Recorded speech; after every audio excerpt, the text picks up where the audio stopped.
যখন কোনো একটি টপিকের উপর নিজের স্কিলকে ডেভেলপমেন্ট করতে চাই, ঠিক তখনই আমাদের মাথায় এটা আসে যে আসলে কি আমি পারবো এটাকে অ্যাচিভ করতে। আর এই ভাবনাটা আমাদের মাথায় ঠিক তখনই আসে যখন আমরা আমাদের নিজেদের প্রতি নিজেদের কনফিডেন্সকে হারিয়ে ফেলি। আসসালামু আলাইকুম, আশা করি সকলে অনেক বেশি ভালো আছেন। আলহামদুলিল্লাহ, আমিও অনেক বেশি ভালো আছি। আজকের এই ভিডিওর মূল টপিক হচ্ছে যে কিভাবে আমরা আমাদের নিজেদের কনফিডেন্সকে বাড়াতে পারি। আর কথা না বাড়িয়ে চলুন শুরু করি আজকের ভিডিও। আমরা আমাদের নিজেদের কনফিডেন্সকে বাড়ানোর জন্য যা করতে পারি তা হচ্ছে ওয়ার্কিং অন আওয়ার স্কিল।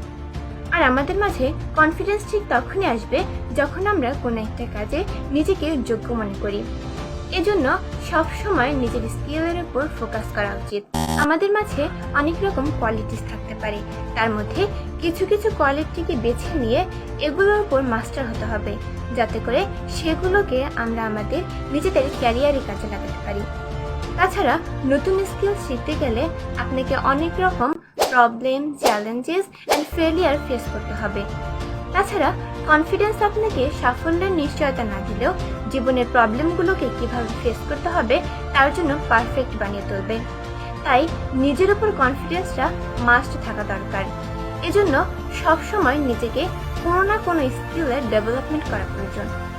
আজ এই পর্যন্তই, সবাই ভালো থাকবেন। আল্লাহ হাফেজ।